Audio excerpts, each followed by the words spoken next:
Hello, everyone. My name is Alexandra. I'm Kathy. And I'm Emma. And we are Team PaperRoad, an open AI wellness platform. So first, I'd like everyone to take a few moments and think back to your teenage years. Might be easier for some of you to reflect on than others, but just take a few moments. Hopefully everyone has an idea. And now I'd like to have everyone think about the past few years, what it was like being a teen. But you don't have to worry because we've already done all the work for you. This is a very overwhelming screen, right?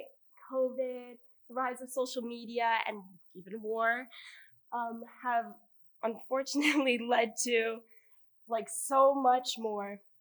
Being a teen today is very, very hard, and it's bound to get worse as society continues to change at a very unprecedented rate. But here at PaperRoad, we saw a chance to fill a gap and develop an idea that would improve mental health and well-being for the future.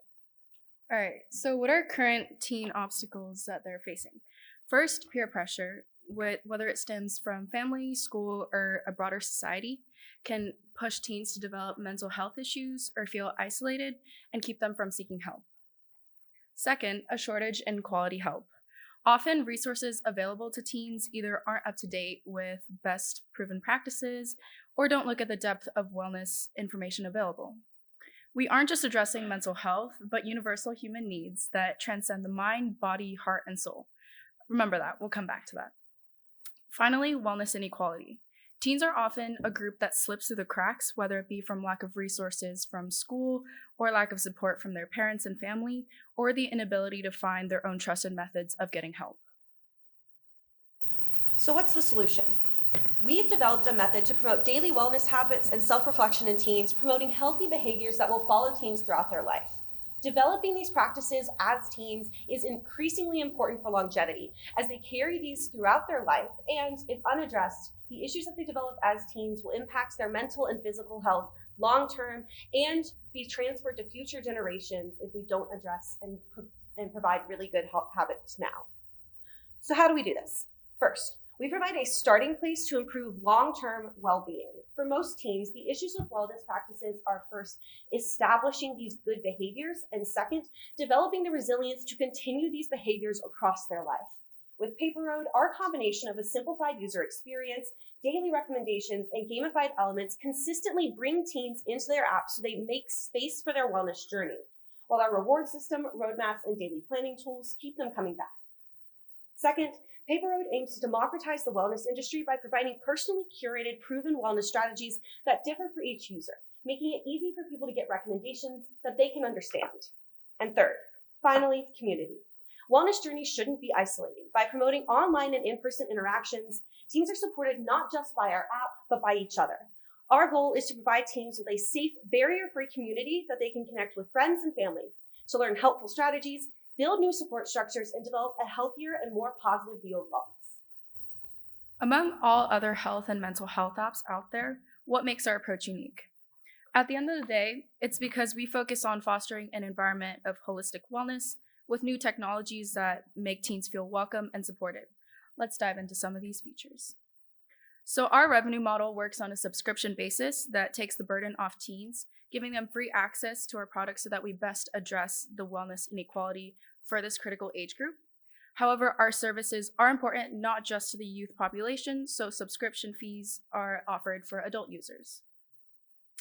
Our other revenue comes through sustainable monetization methods as shown on the screen. You never have to worry about us selling your data or ads that impede the wellness experience.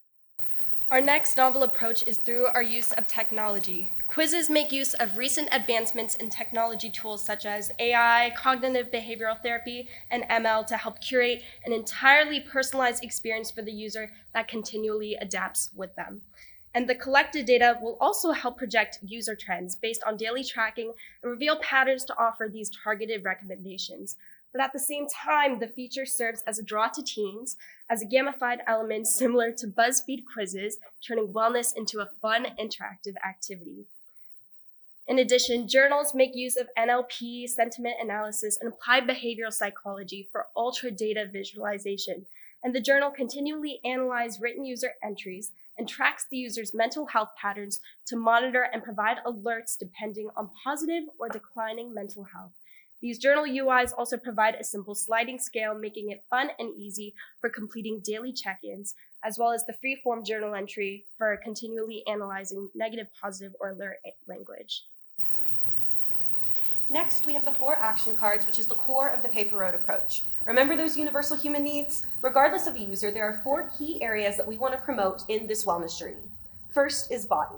This focuses on healthy living, whether that be through nutrition, sleep, or exercise, promoting practices that promote physical health across all ages. Second is mind. This emphasizes mental sharpness, whether that be personal fulfillment and achievement, financial stability and security, or simply promoting practices that promote mental aptitude over time. Third is heart. This focuses on social engagement, whether that be love, connection with family and friends, or simply your happiness in social situations, to make sure people are connected with society and receive all of the health benefits of that. And fourth is soul.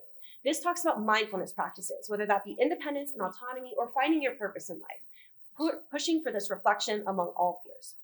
With these 4 factors to guide every aspect of our app, they are most clearly seen through 4 daily tasks to complete, presented with accessible language and linked to research explaining how and why they work. Daily action cards move teens from knowing what to do to actually doing it by encouraging small, consistent daily steps instead of overwhelming them with a plethora of information up front. Our final features of the PaperRoad app focus on a community-centered approach, whether that be the anonymous uplifting messages sent through the journals, an anonymous compliment board to network with peers, or with the gamification and rewards that keep people engaged in our app. Long-term, this could even expand into online and in-person wellness workshops. After all, this isn't a journey people should be taking alone. When it comes to implementing our app, we also want to emphasize user-first privacy practices, whether that be transparency, security, and consumer control. It's not our job to control people's wellness. This should be something for them. And finally, the name PaperRoad refers to roads that exist on paper maps but have yet to be built in real life. So let PaperRoad help you all start on a path forward to a happier, healthier future. Thank you.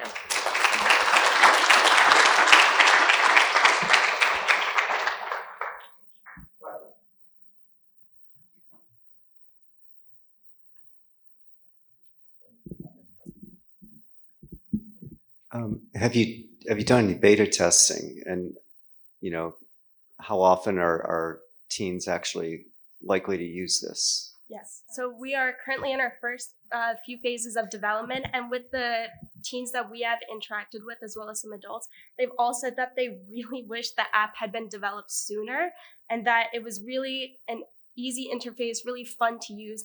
But the most important part about it is that it's a starting point. It really helps people start and help create those personalized recommendations. So they wish they had it earlier. But we also have, we're hoping to do some trials at the Marymount School of New York, as well as the Boys and Girls Club of New Rochelle, and they're hoping to trial those with their students there as well.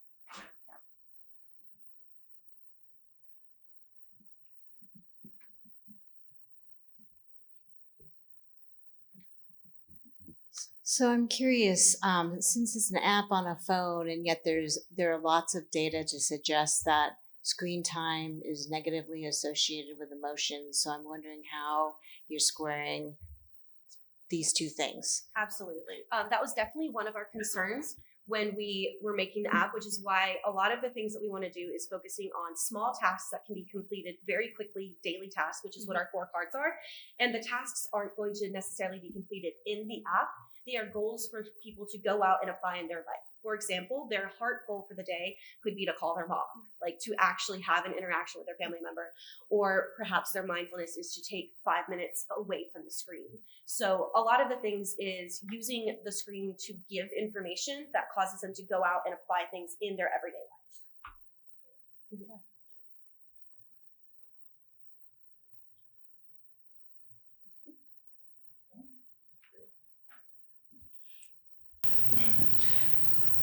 I think this is definitely a problem that needs to be addressed, so I think it's great. I almost hate to ask it, but what would be the app's response to something very negative that's happening? So suicidal thoughts or, some sort of 911 type situation. Yes. Yes. So regarding the journal, so the main goal is that it would continually analyze the written language, those journal entries. So if someone's writing something along the lines of like, I don't want to live the next day or something like that, the app will really target that and make sure that not only it prioritizes recommendations to help improve that, but it also will send types of alerts, such as saying like an alert could be, make sure you like have some fun or see some friends or something along that line that's very targeted towards that. But there are However, also we do recognize Exactly. that this is a very fine line to be drawing when people have those behaviors. Yeah. So these aren't going to be very aggressive, like, hey, you should go Exactly. do something. It's Yeah. just instead going to be the app will slowly shift its recommendations and its compliment board to be stuff that's more uplifting and positive. And maybe the featured recommendation of the day is, hey, here's the suicide hotline. Here's a little bit more about it. Yeah. Stuff like that, where it's subtle but can help address these issues without alienating our users.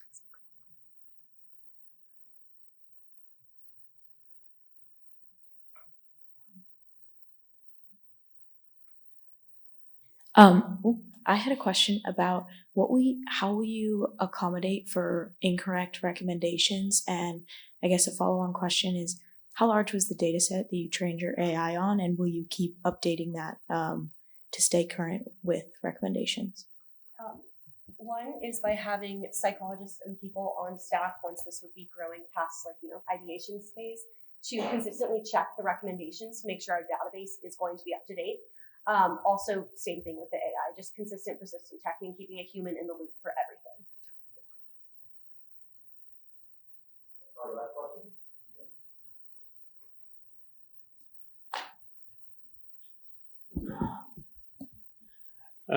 I think it's a cool idea. I wonder if having some sort of human experience on the other side of the app too is something that you thought about integrating into it.